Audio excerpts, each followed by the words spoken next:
Hi, magandang gabi po sa inyong lahat for our third reading for the day today. Tingnan naman po natin kung ano po ang makikita natin ulit, no? Using po ulit itong ating bagong barahan, no? Na ngayon ko lang ginamit, no? Binigay po sa akin to ng aking kaibigan, niregalo niya po sa akin ito, no?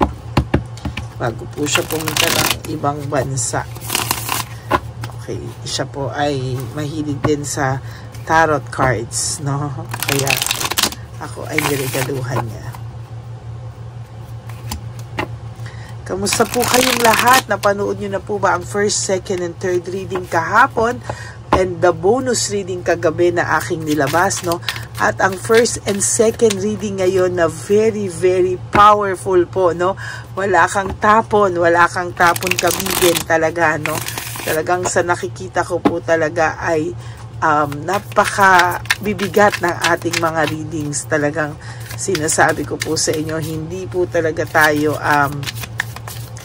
wala pa po akong reading na hindi ako satisfied ngayon sa araw na to. Minsan may mga ganong reading ako na parang hindi ko pa na deep dive, pero yun po talaga halos ayaw kong bitawan yung mga ganong readings, no? Talagang sa nakita ko talaga ay very, very powerful because it is the first Friday of the year and first Friday of the month. Sobrang lakas po ng ating energy. So sana po ay wag niyong palagpasin. At ganun din po yung mga readings natin kahapon. Very, very powerful reading also, no? Parang meron po sa aking last reading kagabi, fourth and bonus reading, parang pare-pareho yung barahang nakukuha ko. Meaning, ganun talaga yung pakiramdam niya. Right at that very moment, no? Ganun po talaga yung kanyang pakiramdam, no? Okay.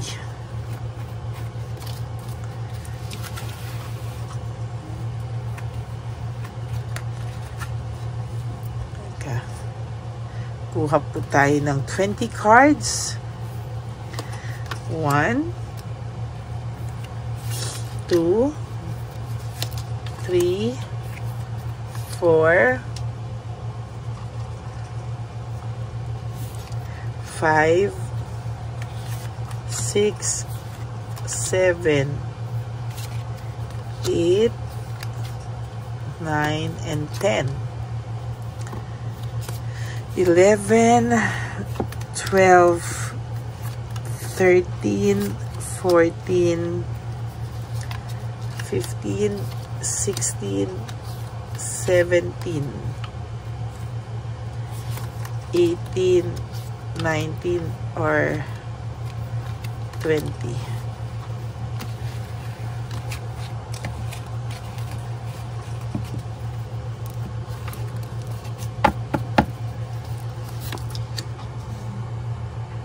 Wow, no? For your first card, this is all about prosperity. Pero ito pong prosperity na to ay parang yung sa kanya, no, pinapalabas niya lang pala po na siya ay may prosperity, pero wala po siyang nararamdamang happiness, no?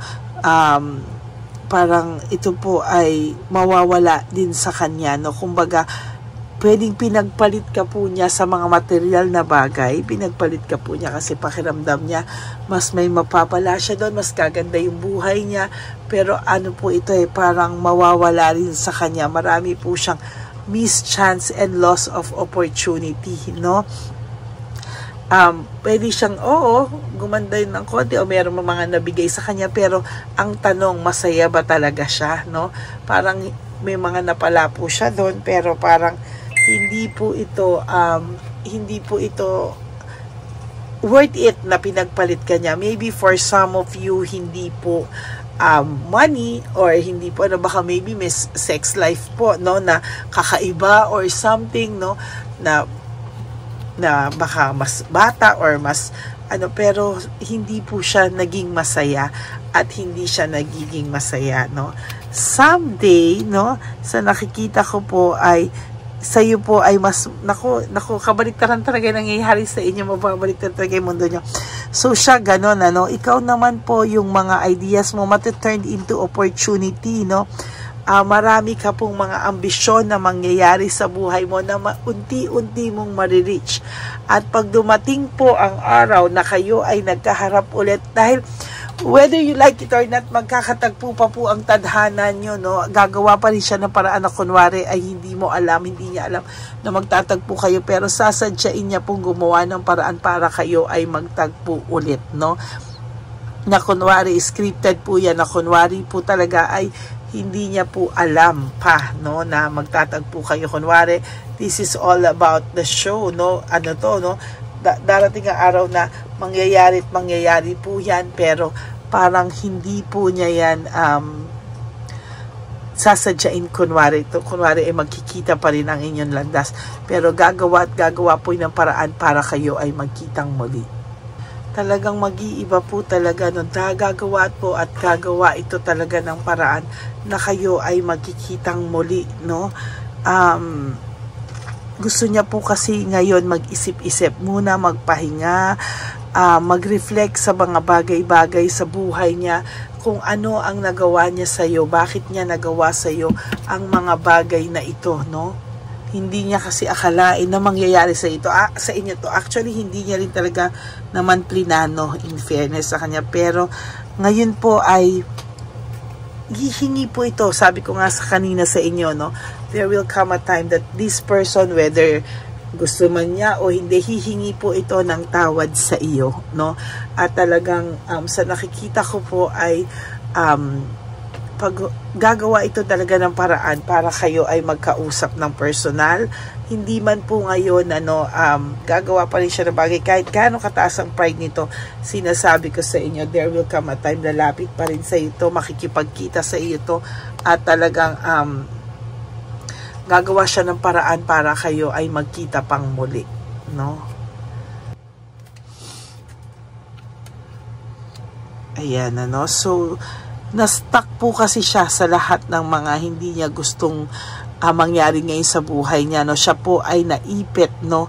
At talagang sa nakikita ko po ay kahit gusto niya pong umalis, lumayo sa sitwasyon kung nasaan siya ngayon, ay ito pong taong to ay ipit na ipit. Hindi po siya makagawa ng paraan ngayon, pero there will come a time na gagawa po siya ng paraan at talagang magkakausap at magkakaharap pa rin po kayo nito, no?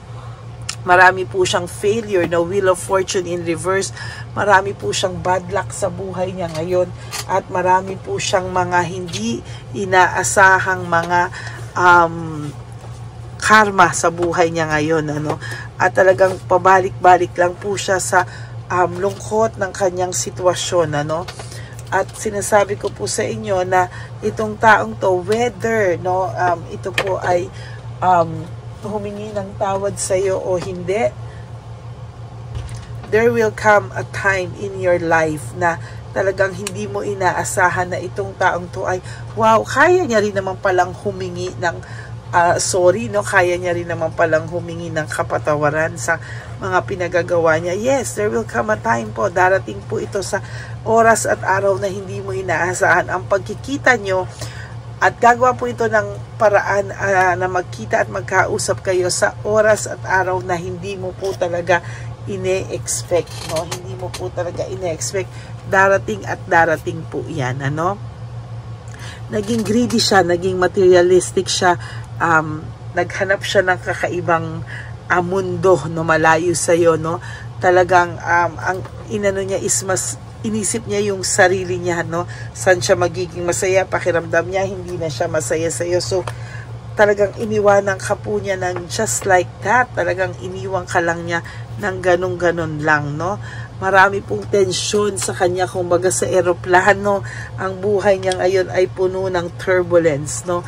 Anxiety, anxious po siya, para siyang laging may tensyon, lagi pong may aligaga. Namimiss niya po yung suporta na laging nandyan nung araw na kayo pa, no?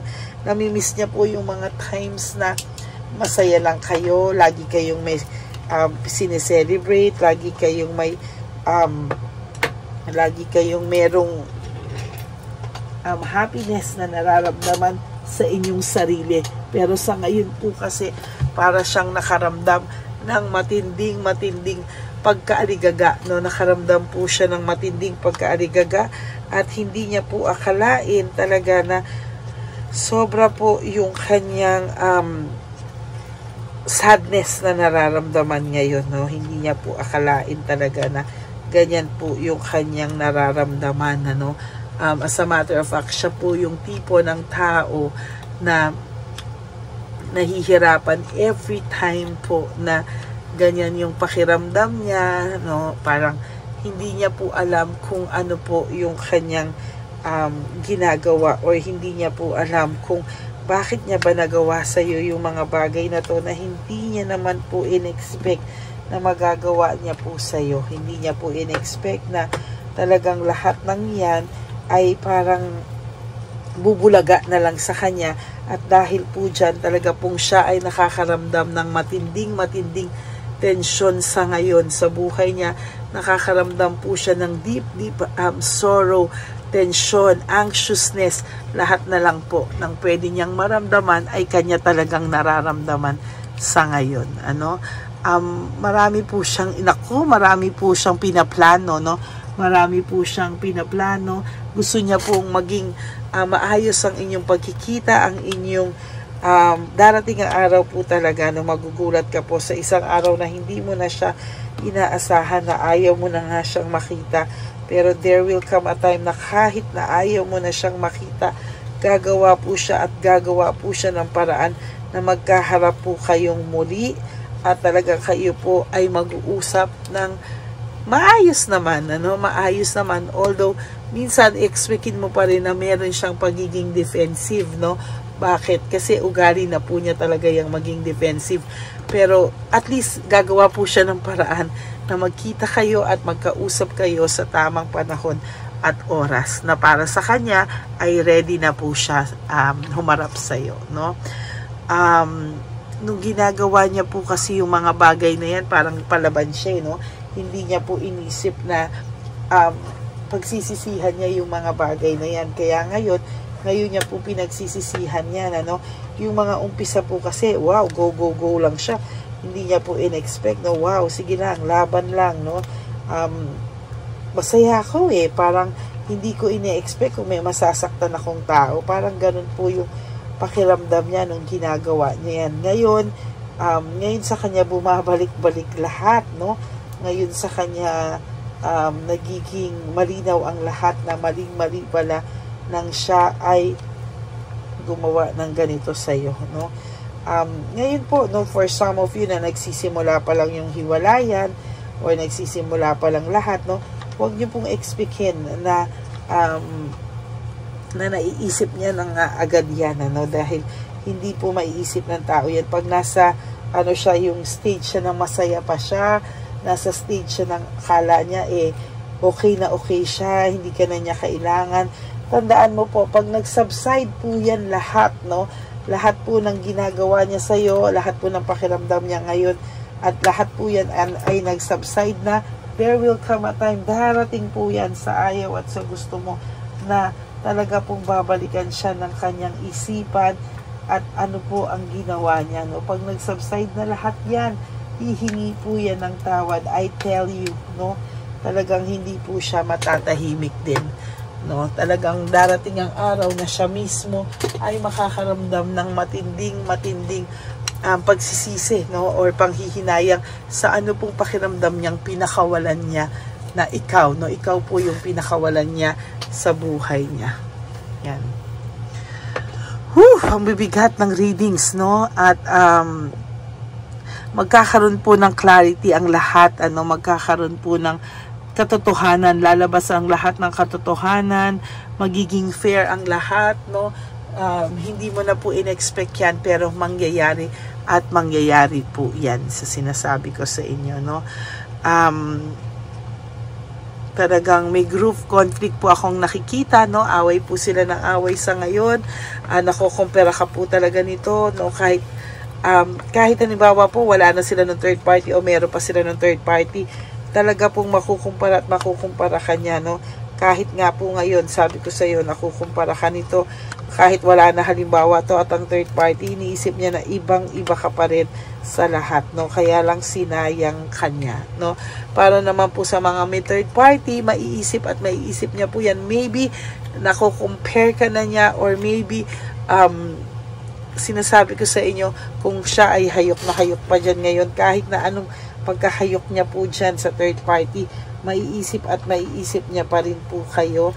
At lalo na po pag nawala na po yung kanilang spark, nawala na po lahat, no, there will come a time, sasabihin niya, ano ang ginawa ko sa sarili ko. Yan, ano? Talagang, hay nako. Yan po ang mangyayari talaga. At mararamdaman niya po yan sa tamang panahon.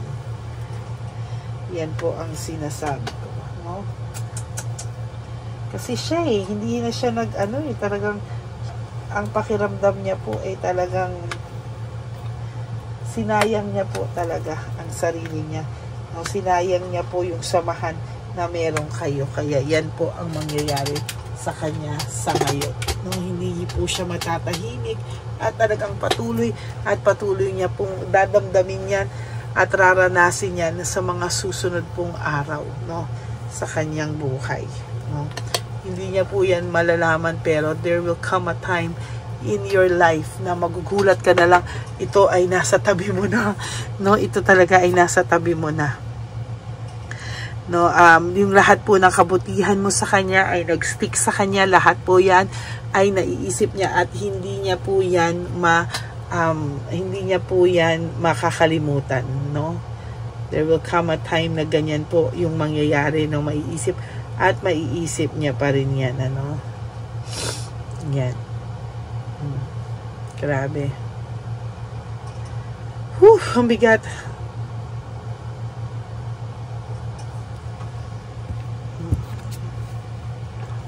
Marami po siya kasing ginawa, no? There is this frustration, delays, jealousy. Marami po itong talagang mga hindi ka nais-nais na mararamdaman talaga sa mga susunod na panahon sa buhay niya. And I tell you, gagawa talaga siya ng paraan. Kung ready na siya, gagawa siya ng paraan. Kasi ngayon po, ipit na ipit siya, hindi siya makagawa ng paraan, ano? Kaya yan po ang malaking dagok sa kanya ngayon, no? Marami po siyang hindi maintindihan sa mga nangyayari sa kanya sa ngayon, ano? Ayan yun, hindi po siya makapagdesisyon, ano? Nagsasuffer siya, hindi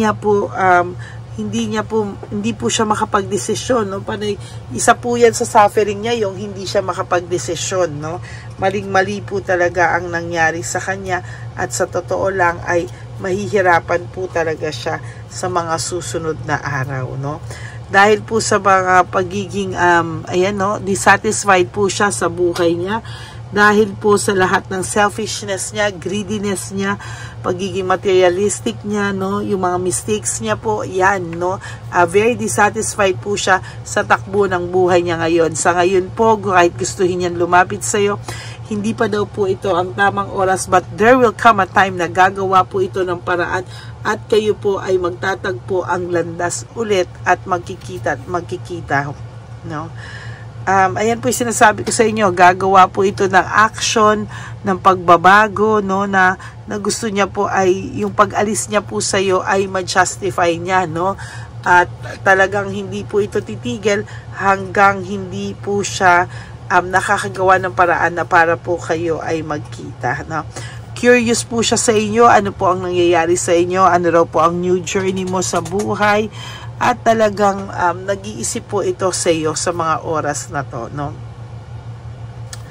Ay, nako, no. Talagang, ayan, ito po, no, for your last card, conflict of interest pa din siya, no. At saka talagang, ano po siya, talagang impatient po siya sa mga oras na to. Talagang aburido siya, hindi niya po alam kung ano ang kanyang gagawin. Kaya siya po ay hirap na hirap sa mga oras na ito. Yan po ang ating third reading of the day. Isulat muna po natin ang title at ako po ay medyo makakalimutin talaga, no. Kailangan nating isulat ang ating title of the day, no.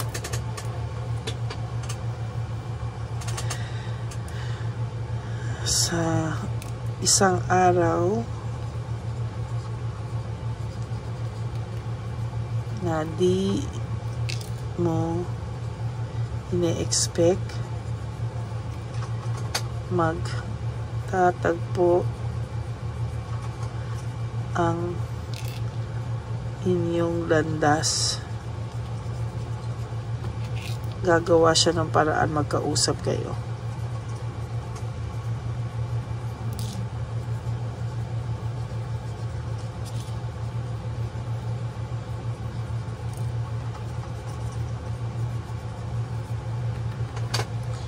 Ayan, sa isang araw na hindi mo ina-expect, magtatagpo ang inyong landas, gagawa siya ng paraan na magkausap kayo. So that's it for your third reading of the day. I hope na naka-resonate po kayo. And if you do, can you please give me a like and comment down below para alam nyo naman po kung ano naman po ang alam ko kung ano ang inyong emosyon sa mga oras na ito. And for those of you who would like to have a private reading with me, you can message me po at Lady Lee Elena. That's Ladyly Elena. Nasa dulo po yan ng ating video. Diyan nyo lang po ako makokontak. That's my only official and legit FB account. Ayan, maraming salamat po sa inyong lahat, no? And also, sa akin pong mga subscribers na patuloy nagme-message sa akin, na mini-message sila ng fake na Lady Elena, kailangan nyo pong mag-report no, sa messenger nyo para po mai-report nyo na hindi po ito, at hindi na po ito makapag-message pa sa kahit kaninong subscribers natin, ano. Lalo na po itong Lady Elena to ay nanghahack ng mga accounts, no. May sinisend silang link, no, kung saan ay gusto nyo raw akong makita, ay makikita nyo ako doon. Alam ko, curious po kayo at gusto nyo po akong makausap, pero hindi po ako nagpapakita sa link na ganyan at hindi po talaga ako nagpapakita. Kaya sana po ay wag po kayong magpauto, ha? Wag po kayong magbayad ng dollars through PayPal. Wala po akong PayPal account. Ako po ay nasa Pilipinas. Okay? Yan po ang aking mga bilin sa inyo. I-report nyo po yan para hindi na po kayo maloko. At sa aking pong mga ever loyal, solid, and faithful na Lady Elena family, I love you all from the bottom of my heart. Mahal na mahal ko po kayong lahat. At sana po ay huwag kayong magsasawa na makinig sa atin. Lalo na po ngayon, sana po napanood nyo na yung first, second, and third, fourth reading kahapon. At yung second day ng insenso, ha, ilalabas ko po yung third day ng insenso mamaya. After ko pong ma-meditate yan. At sana po ay napanood nyo na po yung first, second, at yung insenso bago po kayo tumawid dito sa third reading. At mamaya po sa bonus reading, I'll try not to magbigay ng bonus reading for tonight because tonight is a very powerful night din po, no? Yung talagang gabi na ngayon pero mas gabi pa mamaya. So, yun po yung nakikita ko na dapat po ay kayo po ay makinig talaga ngayong araw na to because this is the first Friday of the year and first Friday of the month, no? Kaya very powerful po ito talaga, no? Maraming salamat po sa inyong lahat. And lagi ko nga pong bilin sa inyo, no, sa aking mga ever solid, loyal, and faithful na Lady Elena family na mahal ko is thank you po for not skipping ads, ha. Tulong nyo na po yan sa ating channel para mas marami pa po tayo matulungan sa ating advocacy. And of course, you have to wake up and live one day at a time. You do 3 things that will make you happy for today. Prioritize yourself, balance your life, enjoy life to the fullest. Be grateful na nagising po tayo and very healthy po tayo. Tandaan nyo po na we have so many chances of correcting yung mga mistakes po natin ng nakaraan. And also, we have to love ourselves, no? Ito po ay ang pinaka dapat po ay mahal natin ang ating sarili, no? Talaga pong self-love is still the best love of all. Kaya ayan po, no? And of course, you have to know that life is so short, really short. Don't make it shorter by stressing yourself from all the pains and heartaches na binigay sa inyo na kahapon. Just surrender everything to the divine universe and just let go and let God write your life and love story. Ako po ay magbabalik para sa fourth and final reading mamaya For the meantime po, sana po mapanood nyo lahat ng readings kahapon and lahat ng readings today bago po kayo tumalon mamaya sa ating fourth and final reading of the day. We are now approaching 18,000 subscribers. Yay! Thank you, no? Thank you po sa lahat ng suporta nyo. And sana po ay mas maging maayos pa po tayo at mas dumami pa po tayo, mawala po ang mga scammers para mas marami pa po tayong matulungan at sinasabi ko lang po sa inyo talaga na one day, no, sa isang araw din na hindi natin na-expect, maiiyak po talaga ako kapag tayo ay nagkaroon na po ng silver button para po sa ating lahat yan. Okay? Maraming salamat po sa inyong lahat and God bless you all. I love you all. Magbabalik po ako for our fourth and final reading for today. For the meantime, mag-enjoy muna po kayo at huwag po kayong malulungkot sa araw na ito. God bless you all and I love you all from the bottom of my heart. Bye! Magandang gabi po ulit sa inyong lahat. Ako po ay muling nagpapaalala sa inyo na mayroon pong lumalabas sa FB at Messenger account na fake account po, no, nang hihingi po ng $25 through PayPal at hindi po yan totoo. Huwag po kayong maniwala dyan. At pag sinabi mo po na gusto ko pong marinig ang boses nyo or makita kayo, ang sasabihin po ay magbibigay kami ng link. Buksan mo yan at pagkatapos ay makikita mo ako. Huwag po kayong maniniwala dahil yan po ay hindi totoo. Yan po ay isang malaking scam na pag binuksan nyo po ay makahak po lahat sa inyo. Mahahak po ang inyong mga personal details.